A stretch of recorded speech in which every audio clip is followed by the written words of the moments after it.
Hey guys, it's Siobhan with To Kitty and Beyond. Welcome back to my channel. Today we're doing monthly readings for October, and this is for Taurus. That can apply to Taurus sun, moon, or rising, or if you just felt called to click on this video, then there's probably some messages here for you. Now keep in mind that this is a general reading for a wide variety of people, so not every message is going to apply to you. Just take what does feel that it is for you, and take everything else with a grain of salt. All right, so let's get into it. Taurus, how are you guys doing? I hope you are doing okay. I know there's been a lot of stuff going on last month as it relates to healing, as Saturn went direct. It's been a lot. I hope you guys are doing well and enjoying this nice October weather if you are in the Northern Hemisphere. I love October. It is my favorite month. Okay, so Taurus. Let's see what's going on. So your current self is coming up as the Nine of Wands. Your theme of the month is the Seven of Cups. Key goal is the Queen of Swords. The obstacle is the Ten of Cups. Interesting. The major accomplishment is the Moon. You're the second person to get the Moon. What to avoid is the Emperor. What to embrace, the Page of Pentacles. Where to find support, the Star. And advice and encouragement is the Three of Cups. Okay. So, Taurus, your current self is coming up as the Nine of Wands. So this is an energy of feeling a little bit tired, a little bit worn out from the journey, a little bit beat up. This is the Wounded Warrior card. So you've been through a lot, but there's only one more battle to go. And the 9 really does indicate an ending, the closing of a cycle. So you're almost there. He's on his knees, but he's not out yet. He's not down. He's still holding on, and he's still ready to keep moving forward.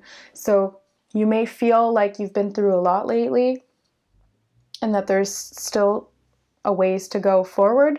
But even if you're tired, just allow yourself to rest and then move forward from there. So I just need to grab a drink here. My throat chakra is acting up. Okay, so the theme of the month is the Seven of Cups. So this is about an emotional decision that you have. You've got a lot of options on the table here. You may be feeling a little bit confused as to what to do, what to choose, where to go from here. And especially with the Nine of Wands being your current self energy, this emotional confusion can really stem from that exhaustion. So if you're working yourself too hard, or you're taking on too much, or you've gone through a lot recently, emotionally or physically, spiritually, whatever, then this Seven of Cups can be a result of that. So you may be feeling emotionally confused as to which direction to go in, how to solve this problem, how to keep going, how to get to the end goal, how to heal yourself, all of these other things. So we have the key goal here being the Queen of Swords, which is about using your mind to cut through the situation and get down to the core of what is creating the confusion or the exhaustion. And you may have been denying this emotionally, you may have been denying this spiritually, or denying your spiritual needs for yourself, or not drinking from your own cup. You may not have been filling up your own cup. You may have been filling up other people's cups with no regard for yourself. Whatever the case may be, it's created an imbalance, and the Queen of Swords is here to help you to get to the core of that imbalance. She is very logical, intellectual. She's a clear thinker. So being able to think your way out of this issue is going to be a boon for you this month. This is going to help you to get to the core of the issue and to correct it. This may mean, though, that you have to address some things or look at things in a different way. And especially when it comes to the mind, there can be things that we don't want to admit about ourselves because it can create cognitive dissonance, resistance. We don't want to admit that there's these imbalances or that there's things that we could see in a different way. We come to think of things in a certain way, and then we get attached to that way of looking at things or looking at the world. And so the Queen of Swords can come in and sort of say, well, are you sure about that? Are you sure that that's the clearest and most truthful way to look at something or to look at yourself? So this card is, as the key goal, is an opportunity this month to tap into the clarity of thought that wasn't previously there around a certain issue, around yourself, or around your way that you look at the world or your emotions, around everything. So the obstacle to overcome is the Ten of Cups. So this is it's a little bit of a contradictory card to get for the obstacle, because the Ten of Cups is really a happy card of emotional fulfillment on all levels, security in the home, family, love, all of these wonderful things that we want. It's like, just look at the image. It looks very happy, very content, very peaceful, very fulfilling, and it's whole in its nature. It's a very whole sort of a feeling. So the obstacle, this being an obstacle, can indicate that maybe you don't have this right now, or you don't feel this right now, even if you do have it. Sometimes we won't feel that we have something, even if we do. And that's when we have to look for an underlying imbalance, either mentally or emotionally or spiritually. There's something that's blocking, because if you do have this, but you're not feeling like you do, or you're not appreciating it for what it truly is, then there's an underlying blockage there that needs to be addressed. And if you don't have this and you're feeling blocked as to why you don't have it, or about how to achieve that, how to get there, how to feel this way, then again, there's an underlying blockage that needs to be addressed. And we do have to look at it clearly and impartially. And sometimes if you're not able to do that on your own, it can be beneficial to reach out to a practitioner, a healthcare provider, therapist, counselor, somebody that you trust, somebody who is able to give good advice, a friend, a family member, or a completely objective, unbiased individual, like I was saying, with the healthcare practitioners, therapists, counselors, psychiatrists, psychologists. Or if you want to go the spiritual route, you can do Reiki masters such as myself, quantum healing, hypnosis therapy, all sorts of different things that you can do to help you to see the underlying things that you weren't able to see. Everybody has a blind spot, and that's why even professional mental health workers and spiritual counselors and spiritual masters and gurus, everyone needs to bounce their issues off of somebody else to be able to understand them. We need an impartial, unbiased individual to be able to look at these things and find the underlying issue. So if you don't have that Ten of Cups energy, if you're feeling like you don't have this sense of fulfillment, then this month it's going to be about looking at why and the underlying causes of that. Not the physical causes of that, but the underlying emotional, mental, or spiritual causes of that. So what to avoid, we're at major accomplishment. The major accomplishment is the moon, and Aries got the moon as well. So if you have Aries in your chart, then this could be a particularly significant message for you, and I would advise watching that reading as well to get a bigger picture of what's going on. But the moon card is the subconscious mind. It is, or it can cast shadows of illusion. So when you're not seeing the whole picture, things can get distorted. Things can become delusional.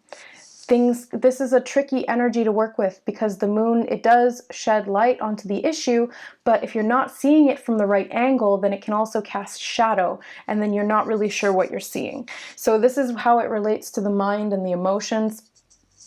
The subconscious mind is something that is very beneficial to work with when you know what you're doing or when you know what you're looking for.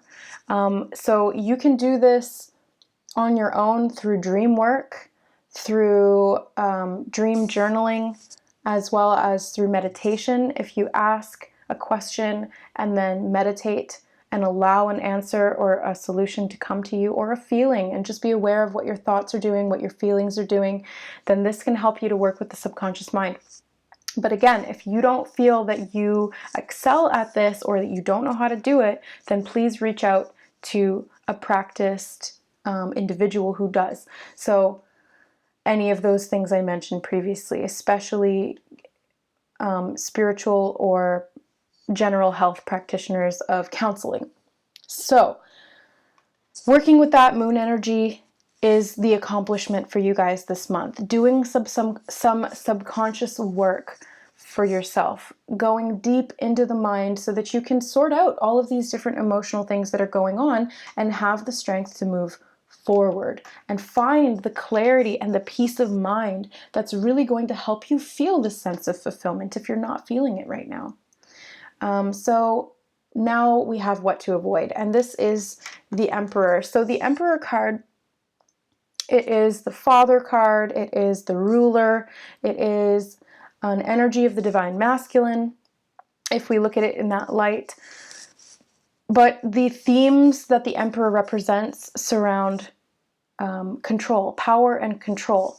So in the shadow sense or in the negative sense, this can be a fear of losing control, a fear of going into a realm that you don't understand, such as the subconscious mind, because you may feel that you'll be out of control. So I'm getting a sort of control freak kind of energy where you don't want to do anything that you don't fully understand or that you can't fully control because there's a fear that things will get out of hand. But they already sort of have, not that they're completely out of hand or there's anything wrong. Everything is exactly as it needs to be on your spiritual journey.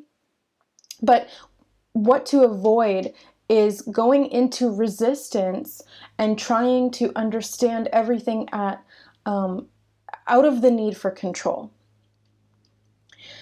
In another sense, the Emperor being sort of this father or divine masculine representation, it can indicate, it can indicate that it would be beneficial to look at some of these issues with the father. We all have issues with our father. On some level or another, it can be really, really small or it can be really, really big, depending on what happened in your childhood. But this can be something that you are avoiding. It can be something that is creating a lot of these underlying emotional issues or needs for control. So that's something to keep in mind if you resonate.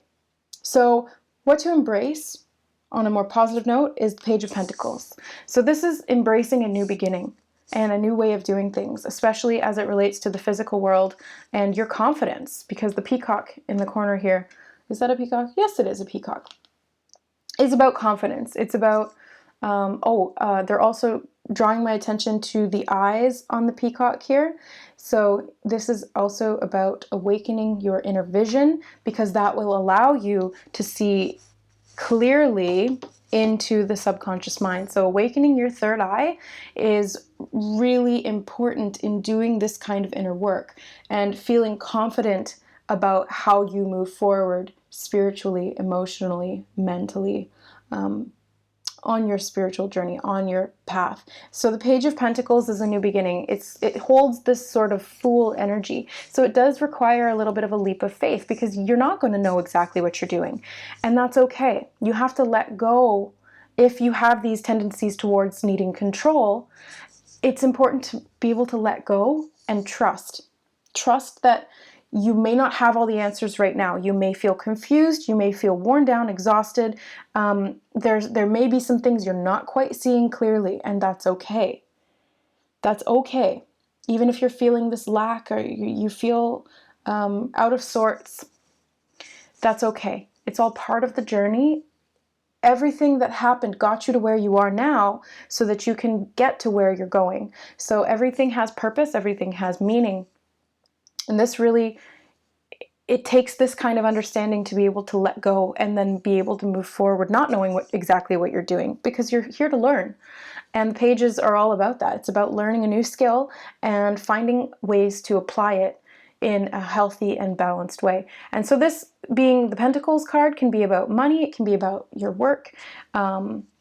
or your physical body, your health, your environment that you live in. It's everything in the physical realm. So it can be your appearance. Like if you're not feeling confident or you feel like you don't have everything that you want in your life, maybe it's time to clean house. Maybe it's time to do a makeover for yourself, go out and get some new clothes, or, that can help you to process, when we go through significant emotional changes or anything like along those lines, it can be helpful to change something. So I'm not saying, do something drastic, but little things like, getting your nails done or dyeing your hair or buying a new outfit. These little things can signify in a very physical and grounded way that there is change happening and that there is progress and that it's okay. Even if you're not 100% sure on what's happening or why, you are open to the fact that you're still moving forward.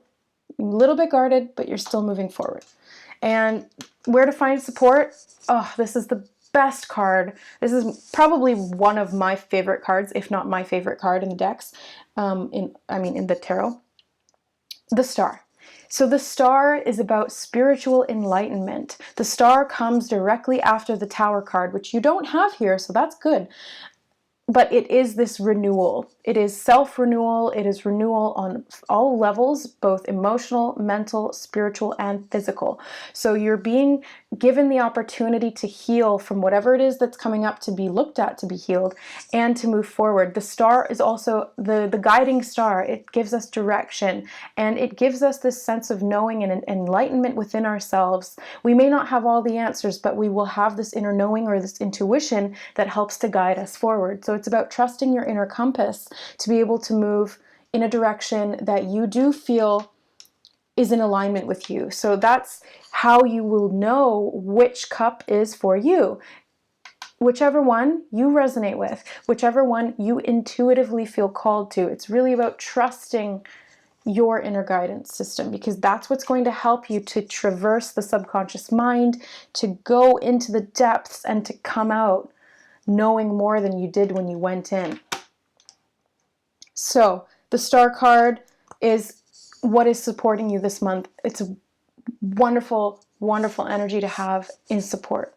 So call on this energy. Call on the Star card if you're feeling confused or lost, or you're feeling this lack of motivation to keep moving forward, or you're feeling exhausted, or you're feeling emotionally confused, you don't know which direction to go. The Star card is there to help you. So you've got the answer. You have the solution here. You have the guiding light that is going to help you to see things clearly and to move forward. So that's really positive and very, very, very helpful. Very, very helpful energy. Okay, so last but not least, we have the advice and encouragement from Spirit. So the Three of Cups is about, it's an energy of coming together with others of like mind, of a celebration of some kind. This could be going out and hanging out with friends, getting together with people who you resonate with or who support you in some way. This could be, a girls' night to just chat and get things out, like to share how you're feeling, get things on the table so that you can look at them clearly and have a little bit of a objective perspective from somebody else. If not, what I'm also seeing from this card is these two cups being poured into this one cup. So this is a time for you to, because you do have a lot of cups on the table, it's a time for you to fill yourself up emotionally and ask for help from others, because if you're not able to do it on your own, which oftentimes we're not, and that's not a weakness, that is just a fact, and that's okay. We all get to points in our journey where we are asked by Spirit to ask for assistance from others, and that is perfectly normal and very beneficial. It is a weakness if you don't ask for help, because if you don't ask for help, then you're creating this weakness within yourself and you're stumping yourself from moving forward. So asking for help is a strength. So now you don't even have to ask for help per se. You can just talk to somebody and allow them to fill you up, because if they're full, they can help fill up your cup. If you're feeling empty, then there's lots of people who want to help you, but because I feel like you've been that person for other people, so why wouldn't you receive that for yourself? if there's no give and receive, then there's a blockage. We have to have times for giving and times for receiving. If all you do is give or all you do is receive, then there's a blockage there. There is an impediment of the energy and the natural flow and rhythm of life. Everything has to go in two directions.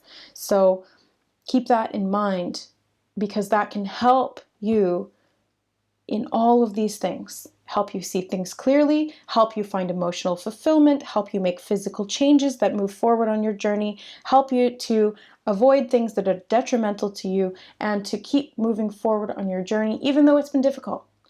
You can receive the support that you need from your friends, your family, an unbiased, objective perspective, such as a counselor or a spiritual healer of some kind, or from your guides, from your spirit guides, your angels, because we all have them. But you do have to ask for the support, because they're not allowed to give it to you unless you explicitly ask. It's the law of free will. We can do whatever we want here. It's free will. We have unlimited choices. But if you don't ask for support, they're not able to give it to you, because that's a free will choice that you're making to not ask, right? So it's not a weakness, it's a strength to ask. So allow yourself to be filled up, because you need it at this point, and I think you've needed it for a while. So there you go, guys. Taurus, I hope that this resonated with you. If it didn't, then don't worry. Just take what bits and pieces did, or if nothing did, then I'm sure that there's other readings out there that will resonate for you. This is for a lot of different people, so really just take what applies to you, and again, take everything else with a grain of salt. I always share these readings with the intention that love, support, and healing are received from the viewers, which is you guys. So I hope that you receive that love and support for your greatest and highest good here and moving forward as well. Thank you so much for watching. If you guys would like to book a personal tarot reading with me or a private Reiki healing session, then all of the information can be found down below, all of the pricing and the options for my services. And please just email me before you send payment. That way we can address what we're going to be working on together and the availability therein. I love you guys so much. Thank you for your continued support and love, because we all need that support and love sometimes, especially givers. We definitely need it more so than others, because we're constantly giving. So, and you are givers, Taurus. You're very much givers. I love you. Thank you for your service. Thank you for being here. We'll see you next month. Bye.